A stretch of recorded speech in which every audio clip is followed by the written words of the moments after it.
दर्शकबिन नमस्कार। केन्द्रबिन्दु अनलाइन टिभीबाट हरेक दिन बेलुका प्रसारण हुने केन्द्रबिन्दु न्यूजमा तपाईँ सम्पूर्णलाई स्वागत गर्न चाहन्छु। म छु सिमरन स्याङ बतामाङ। केन्द्रबिन्दु न्यूजमा हामी दिनभरिका टप 5 खोजमूलक तथा महत्त्वपूर्ण समाचारहरू सम्प्रेषण गर्ने गर्छौं। सुरु गरौँ आजका समाचारहरूका प्रमुख शीर्षकहरूबाट। चिनिया पक्षले नेपाली भूमि अतिक्रमण नगरेको गृहमन्त्री रामबहादुर थापाको दावी। सञ्चार माध्यममा आएका समाचार विवरणहरू झुट्टा भएको भनाई। कोरोना महामारीका बीचमा पनि नेपाल आउने रेमिट्यान्समा उल्लेख्य वृद्धि। चालु आर्थिक वर्षको पहिलो महिनामै 92 अर्ब 71 करोड बढी रकम नेपाल भित्री। आन्तरिक पर्यटन प्रवर्धनका लागि विशेष प्याकेज ल्याउने पर्यटन मन्त्रालयको तयारी। कोभिड-19 को जोखिम कायमै रहेकाले केही समय विद्यालय खोल्नुभन्दा वैकल्पिक सिकाइलाई प्राथमिकता दिन शिक्षा मन्त्रीको आग्रह। कोरोना असरका कारण व्यापार नहुँदा मारमा व्यवसायका लागि सामान आयात हुन नसक्दा लगानी सुरक्षित गर्ने र पसलको भाडा तिर्नकै चिन्ता। र कोरोना भाइरस विरुद्धको खोप आए पनि 20 लाख मानिसको मृत्यु हुन सक्ने WHO को चेतावनी। रोग नियन्त्रणका लागि आवश्यक हरेक उपाय अपनाउन आग्रह। जस्तै परिस्थितिमा पनि होन्डा छ सधैँ तपाईसँगै। त्यसैले अब होन्डा हुनेछ तपाईसँग मात्र 1 रुपैयाँको डाउन पेमेन्ट वा 1 रुपैयाँको EMI वा 1% इन्ट्रेस्ट रेटमा।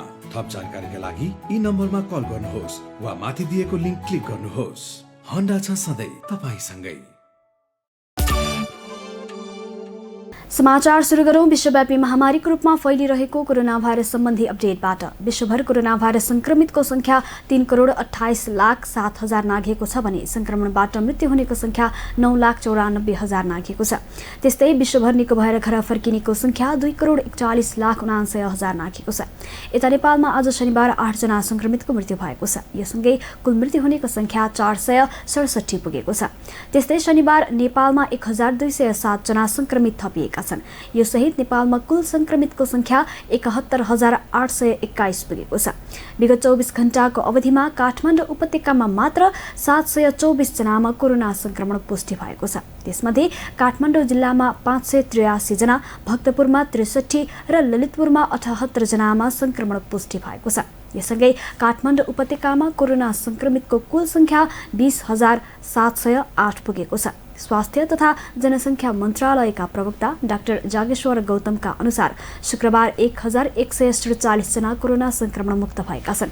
यससँगै कुल निको हुनेको संख्या 53,013 जना पुगेको छ। अब पूरा समाचार। विश्व स्वास्थ्य संगठन WHO ले कोरोनाका कारण विश्वभर हुने मानवीय क्षति कल्पना बाहिर जाने चेतावनी दिएको छ। भाइरसको खोप आए पनि 20 लाख मानिसको मृत्यु हुन सक्ने WHO को प्रारम्भिक अनुमान रहेको छ। प्रस्तुत छ पूरा समाचार। विश्वभर महामारीको रूपमा फैलिएको कोरोना भाइरस खोप आए पनि 20 लाख मानिसको मृत्यु हुन सक्ने विश्व स्वास्थ्य संगठन WHO ले चेतावनी दिएको छ। युरोपमा संक्रमणको नयाँ लहर देखा परिरहेको बेला WHO ले यस्तो चेतावनी दिएको हो। कोरोना भाइरस विरुद्ध खोप प्रभावकारी रूपमा प्रयोगमा आउनु अघि विश्वभर कोभिड-19 सँग सम्बन्धित कारणले ज्यान गुमाउने मानिसको संख्या 20 लाख नाग्न सक्ने WHO को भनाइरहेको छ। WHO का आपतकालीन मामिलाका प्रमुख डाक्टर माइकल रायनले अन्तर्राष्ट्रिय सहकार्य नभएमा मृतकको संख्या अझ बढी हुन सक्ने बताएका छन्। गत वर्षको अन्त्यमा चीनको वुहान शहरबाट पहिलो पटक देखिएको कोरोना भाइरसबाट अहिलेसम्म ज्यान गुमाउने मानिसहरूको संख्या करिब 10 लाख पुगेको छ। संक्रमितहरू बढ्ने क्रम जारी रहँदा अहिलेसम्म विश्वभर 3 करोड 20 लाख भन्दा बढी मानिसमा यो भाइरसको संक्रमण पुष्टि भइसकेको छ। माइक रायनका अनुसार अहिलेको गति कायम रहने अवस्थामा खोप तयार हुनु अगाडि नै थप 10 लाख मानिसको मृत्यु हुने उच्च सम्भावना रहेको छ। उनले यस रोगको उपचार पद्धतिमा सुधार आइरहँदा मृत्यु दर भने घटिरहेको बताएका छन्। उनले भनेका छन्, सुधार गरिएको उपचार पद्धति र प्रभावकारी खोप मात्रै पनि 20 लाखको सीमा रोक्न पर्याप्त नहुन सक्छन्। माइक रायनले सरकारहरूलाई कोभिड-19 नियन्त्रण गर्न आवश्यक हरेक उपाय अपनाउन समेत आग्रह गरेका छन्। उनले भनेका छन्, जबसम्म हामी सब थोक गर्दैनौँ तपाईँले भनिरहेको संख्या काल्पनिक मात्र हुने छैन, बरु दुर्भाग्यवश त्यो निकै सम्भावित हुनेछ। अहिलेसम्म अमेरिका, भारत र ब्राजिलमा सबैभन्दा बढी संक्रमण पुष्टि भएको छ। यी 3 देशको कुल संक्रमितको संख्या मात्रै 1.5 करोड भन्दा माथि रहेको छ। अमेरिकामा अहिलेसम्म यो भाइरसबाट 70 लाख भन्दा बढी संक्रमित भएका छन्। कोरोना भाइरसका कारणले 2 लाख जना भन्दा बढीको मृत्यु भएको छ। साथै भने भारतमा 58 लाखभन्दा बढी मानिस संक्रमित भएका छन् भने 92,000 भन्दा बढीले कोरोना भाइरसको संक्रमणका कारण ज्यान गुमाइसकेका छन्। कोभिड-19 को असर कायमै रहे पनि पछिल्लो 1 महिना यता बजार तथा पसल खुल्ला गरिएको छ। तर पर्याप्त सामग्रीहरू नहुँदा व्यापार भने शून्य रहेको भन्दै व्यवसायीहरूले गुनासो गर्न थालेका छन्। खास गरी चीनतर्फको केरुङ नाकाबाट माल वस्तु ल्याउन नपाउँदा सामग्रीको अभावले लगानी र भाडा व्यवस्थापनमै समस्या भएको व्यवसायीहरूले गुनासो पोख्न थालेका छन्। प्रस्तुत छ यो रिपोर्ट। कोभिड-19 रोकथाम तथा नियन्त्रणका लागि लामो समय लकडाउन र निषेधाज्ञा जारी हुँदा व्यापार व्यवसाय पनि ठप्प भयो। पछिल्लो 1 महिना यता बजार खुलाइए पनि पर्याप्त सामग्रीहरू नहुँदा व्यापार शून्य रहेको व्यवसायीहरूको गुनासो छ। खास गरी चीनतर्फको केरुङ नाकाबाट मालवस्तु ल्याउन नपाउँदा सामग्रीको अभाव भएको व्यवसायीहरूको भनाइ छ। चाडपर्व नजिकिँदैछ। व्यापारको मुख्य सिजन पनि चाडपर्व नै हो। दशैं, तिहार जस्ता ठूला चाडपर्वको समयमा किनमेल गर्ने प्रचलन नेपाली समाजमा रहेको छ। त्यसैले यो समयमा लत्ता कपडा, खाद्य वस्तु, घरायसी सामग्री लगायतका वस्तुहरूको आयात पनि धेरै नै हुन्छ। तर यस वर्ष कोरोना संक्रमणको जोखिमका कारण चीनतर्फको केरुङ नाकाबाट कुनै पनि सामग्री भित्रन सकेका छैनन्, जसको असर काठमाडौँ लगायत देशका ठूला बजारमा पनि परेको छ। बजारका व्यापारीहरू पनि माल वस्तु नभएका कारण व्यापार बढाउन नसकिएको बताउँछन्। खास गरी नेपालमा लत्ता कपडा चीनतर्फबाट सबैभन्दा धेरै आयात हुन्छ। तर यस वर्ष आयात गरिएको सामान पनि केरुङ नाकामै रोकिँदा पुरानै स्टक सामग्री मात्रै बिक्री गर्नु परेको व्यवसायीहरूको गुनासो छ।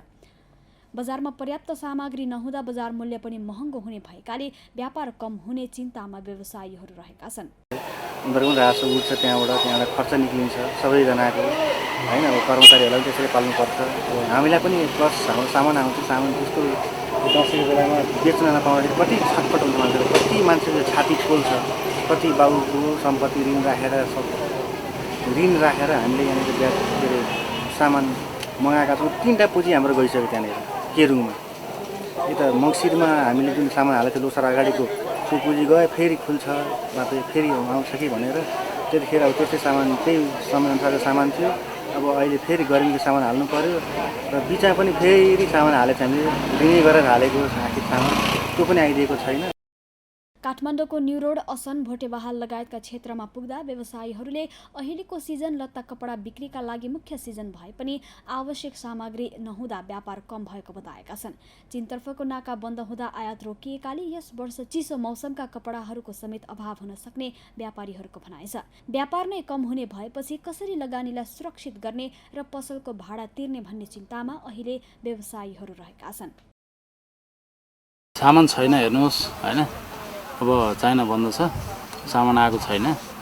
अब खासै कस्टमरसँग पनि पैसा छैन जस्तो छ। अब मार्केटतिर चहलपहल अलिअलि देखिन्छ, तर पसल शून्य छ एकदम।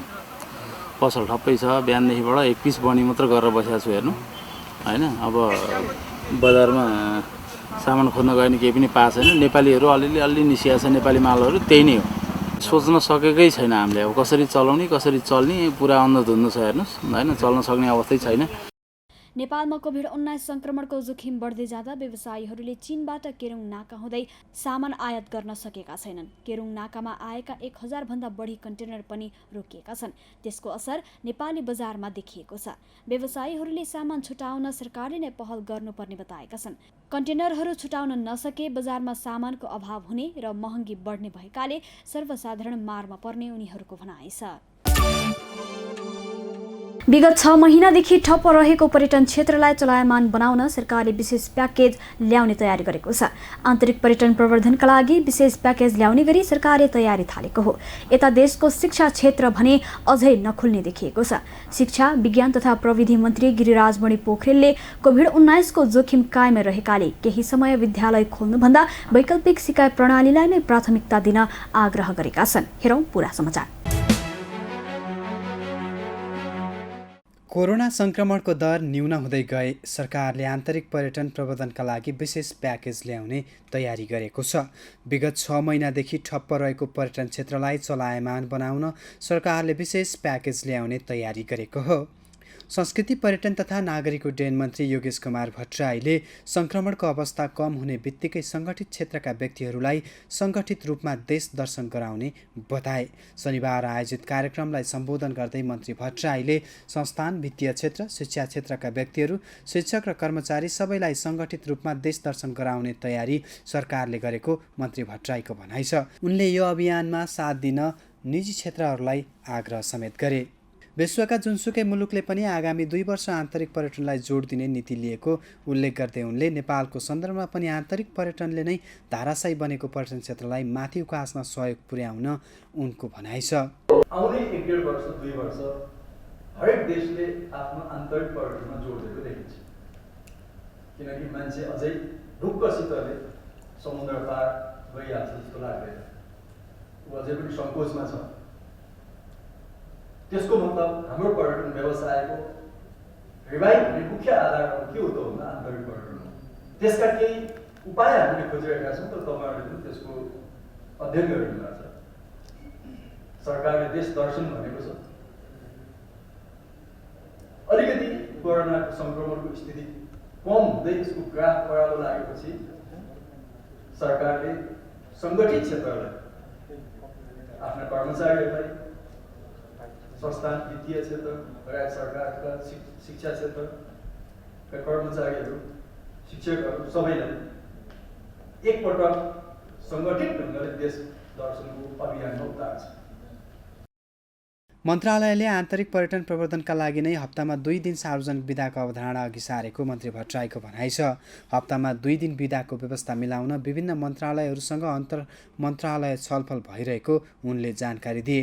पर्यटन सम्बद्ध सेवा प्रदायक संस्था तथा कम्पनीहरूले समेत आन्तरिक पर्यटन प्रवर्धनका लागि विशेष योजनाहरू सार्वजनिक गरिरहेका छन्। त्यस्तै शिक्षा, विज्ञान तथा प्रविधि मन्त्री गिरिराजमणि पोखरेलले भने कोभिड-19 को जोखिम कायमै रहेकाले केही समय विद्यालय खोल्नभन्दा वैकल्पिक सिकाइ प्रणालीलाई नै प्राथमिकता दिन आग्रह गरेका छन्। शिक्षा पत्रकार समाजले शनिबार आयोजना गरेको वैकल्पिक सिकाइको कार्यान्वयनमा सञ्चार माध्यमको भूमिका विषयक भर्चुअल छलफलमा विद्यालयमा सङ्क्रमण देखिएमा त्यसलाई नियन्त्रण गर्न कठिन हुने भएकाले हाललाई सूचना, सञ्चार र प्रविधिको प्रयोगमा आधारित वैकल्पिक प्रणालीमा जोड दिनुपर्नेमा उनको जोड छ।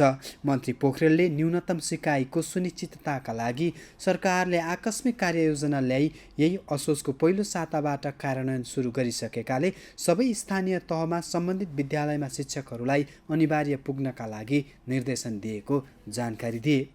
उनले शिक्षक, अभिभावक र विद्यार्थीको सम्पर्क स्थापितका लागि सामुदायिक विद्यालयमा निःशुल्क र निजी विद्यालयमा सहुलियत रूपमा क्लोज युनिट ग्रुप CUG-मा आबद्ध गराई सञ्चार सहजता बढाइएको बताए। कतिपय जिल्लाका विद्यालयले अहिले सामाजिक दूरी कायम गरी प्रत्यक्ष सिकाइ पनि आरम्भ गरिसकेका छन्। विश्व महामारीका रूपमा रहेको कोभिडको असर हुँदाहुँदै पनि नेपालमा रेमिट्यान्सको मात्रा भने बढेको तथ्याङ्कले देखाएको छ। नेपाल राष्ट्र बैंकले सार्वजनिक गरेको चालु आर्थिक वर्षको पहिलो महिनाको विवरण अनुसार रेमिट्यान्स अप्रवाह 23% वृद्धि भएको देखिएको हो। नेपाली कामदार रहेका श्रम गन्तव्यमा कोरोनाको संक्रमण जारी रहे पनि गत साउन महिनामा मात्रै 92 अर्ब 71 करोड बढी रकम नेपाल भित्रिएको छ। प्रस्तुत छ पुरा समाचार। चालु आर्थिक वर्षको पहिलो महिनामा कुल 92 अर्ब 71 करोड बराबरको रेमिट्यान्स नेपाल भित्रिएको छ। नेपाली कामदार रहेको श्रम गन्तव्यमा कोरोनाको संक्रमण जारी रहेको भए पनि रेमिट्यान्स अप्रवाहमा कुनै असर नपरेको हो। नेपाल राष्ट्र बैंकले सार्वजनिक गरेको चालु आर्थिक वर्षको पहिलो महिनाको विवरण अनुसार रेमिट्यान्स अप्रवाह 23% वृद्धि भएको छ। सरकारले अवैध माध्यमबाट आउने रेमिट्यान्सलाई वैधानिक माध्यमबाट भित्र्याउन लिएका नीति तथा कार्यक्रम क्रमशः प्रभावकारी बन्दै गएको छ। हुन्डी लगायतका अवैध कारोबार रोकिँदा बैंकिङ प्रणालीमा मात्रै रेमिट्यान्स भित्रिएको हो। अघिल्लो वर्षको सोही अवधिमा रेमिट्यान्स अप्रवाह 2% बढेको थियो। बैंकका अनुसार अमेरिकी डलरमा रेमिट्यान्स अप्रवाह 14.5% बढेको छ। अघिल्लो वर्ष यस्तो अप्रवाह 0.7% बढेको थियो। समीक्षा अवधिमा वैदेशिक रोजगारीका लागि अन्तिम श्रम स्वीकृति, संस्थागत तथा व्यक्तिगत नयाँ र वैधानिकीकरण लिने नेपालीको संख्या 49.2% घटेको छ। अघिल्लो वर्षको सोही अवधिमा यस्तो संख्या 19% घटेको थियो।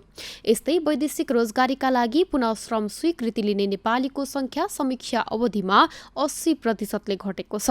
अघिल्लो वर्षको सोही अवधिमा यस्तो संख्या 1.3% घटेको थियो। समीक्षा अवधिमा खुद ट्रान्सफर आय 20% वृद्धि भई 1,01,78 करोड रुपियाँ भएको छ। समीक्षा अवधिमा खुद ट्रान्सफर आय 20% वृद्धि भई 1,01,87 करोड पुगेको छ। अघिल्लो वर्षको सोही अवधिमा यस्तो आय 0.2% मात्रै बढेको थियो। केन्द्रबिन्दु समाचारमा अब आजको टप 1 न्यूजको पालो। पछिल्लो पटक नेपाल चीन बीचको सीमा विवाद सतहमा आइरहेका बेला गृहमन्त्री रामबहादुर थापाले हुम्लामा चिनिया पक्षले नेपाली भूमि अतिक्रमण गरेको दावी गरेका छन्। दार्चुलामा निर्माण गरिएको सशस्त्र प्रहरी गुल्मको उद्घाटन गरी शनिबार सुर्खेत फर्किएका गृहमन्त्री थापाले यस्तो बताएका हुन्। गृहमन्त्री थापाले पार्टी र सरकारका तर्फबाट केन्द्र तथा प्रदेश सरकार पुनर्गठनका सम्बन्धमा पनि आफ्नो धारणा राखेका छन्। हेरौं पूरा समाचार। गृहमन्त्री रामबहादुर थापा बादलले हुम्लामा चिनिया पक्षले नेपाली भूमि अतिक्रमण नगरेको दावी गरेका छन्। पछिल्लो पटक नेपाल चीन बीचको सीमा विवाद सतहमा आइरहेका बेला गृहमन्त्री थापाले त्यस्तो दावी गरेका हुन्। उनले भनेका छन् चिनिया पक्षले नेपाली भूमि अतिक्रमण गरेको छैन। विभिन्न सञ्चार माध्यममा आएका समाचार विवरणहरू जस्तो वास्तविकता होइन। परराष्ट्र मन्त्रालयले नै यसबारेमा स्पष्ट पारिसकेकाले सञ्चार माध्यममा आए जस्तो नेपाली भूमि अतिक्रमणमा नपरेको उनको भनाइ छ। त्यस्तै गृहमन्त्री थापाले प्रदेशमा मुख्यमन्त्री परिवर्तन गर्ने बारे सरकारले कुनै निर्णय नगरेको बताएका छन्। दार्चुलामा निर्माण गरिएको सशस्त्र प्रहरी गुल्मको उद्घाटन गरी शनिबार सुर्खेत फर्किएका गृहमन्त्री थापाले पार्टी र सरकारका तर्फबाट मुख्यमन्त्री परिवर्तन गर्ने भन्ने निर्णय नभएको बताएका हुन्। नेकपाको स्थायी कमिटीले केन्द्र र प्रदेशको सरकार पुनर्गठन गर्न निर्देशन दिएको भए पनि निर्णय भने अझै भइ नसकेको उनको भनाइ छ। उनले भने यसमा सम्बन्धित पक्षले निर्णय गर्ला, तर अहिले नै मुख्यमन्त्री परिवर्तनको निर्णय भएको छैन। गृहमन्त्री थापा शुक्रबार दार्चुला जिल्लाको छाङ्ग्रु पुगेका थिए। दार्चुला जिल्लाको छाङ्ग्रुमा स्थापना भएको सशस्त्र प्रहरी बल 50 नम्बर गुल्मको भवन शिलान्यासका लागि गृहमन्त्री थापा छाङ्ग्रु गएका हुन्। मन्त्री थापा सदरमुकाम खलङ्गाबाट हेलिकप्टर मार्फत शुक्रबार दिउँसो छाङ्ग्रु पुगेका थिए। प्राकृतिक विपदको जोखिममा रहेका नागरिकलाई सुरक्षित स्थानमा सार्न सरकारले सुरक्षित आवास निर्माणका लागि गृहकार्य गरिरहेको उनले जानकारी दिए। देशभर बाढी र पहिरोले जनधनको ठूलो क्षति पुर्याएकाले सुरक्षित आवास निर्माणको गृहकार्यमा सरकार लागेको उनको भनाइ छ। त्यस्तै गरी प्रदेश नम्बर 2 का आन्तरिक मामिला तथा कानुन मन्त्री ज्ञानेन्द्र कुमार यादवले सङ्घीय सरकारका गृहमन्त्री रामबहादुर थापालाई अविलम्ब प्रहरी समायोजनको माग गर्दै पत्र लेखेका छन्। उनले ऐन निर्माण भए पनि प्रहरी समायोजनतर्फ सङ्घीय सरकारले अहिलेसम्म चासो नदिएको भन्दै गृहमन्त्री थापालाई पत्र लेखेका हुन्। उनीद्वारा गृहमन्त्री थापालाई प्रेषित पत्रमा नेपाल प्रहरी र प्रदेश प्रहरीले सम्पादन गर्ने कार्यको सञ्चालन, सुपरिवेक्षण र समन्वय सम्बन्धमा व्यवस्था गर्न बनेको ऐन 2076 को दफा 12 को 1 मा प्रदेश प्रहरीको परिचालन र सुपरिवेक्षण प्रदेशको सरकारले गर्नेछ भन्ने स्पष्ट व्यवस्था रहेको जानकारी गराइएको छ। उक्त पत्रमा भनिएको छ, प्रहरी समन्वय ऐन राष्ट्रपतिबाट 2076 माघ 28 गते नै प्रमाणीकरण भई कार्यान्वयनमा आएको पनि झन्डै 8 महिना बितिसकेको छ। कानुनत प्रदेश प्रहरी प्रदेश सरकारप्रति उत्तरदायी हुनुपर्ने हो, तर व्यवहारमा प्रदेश प्रहरी प्रदेश सरकारप्रति उत्तरदायी हुन नसकेको अवस्था देखिएको छ। यतिन्जेल केन्द्रबिन्दु न्यूज हेरेर साथ दिनुभएकोमा तपाईँ सम्पूर्णलाई धेरै धेरै धन्यवाद। भोलि पुनः यही समयमा आउने बाचा गर्दै छुटिन चाहन्छौँ। नमस्ते। केन्द्रबिन्दु न्यूज हेर्दै गर्नुहोला र नयाँ नयाँ अपडेटका लागि केन्द्रबिन्दु च्यानललाई लाइक, कमेन्ट र सब्सक्राइब गर्नका साथसाथै www.केन्द्रबिन्दु.com पनि हेर्दै गर्नुहोला।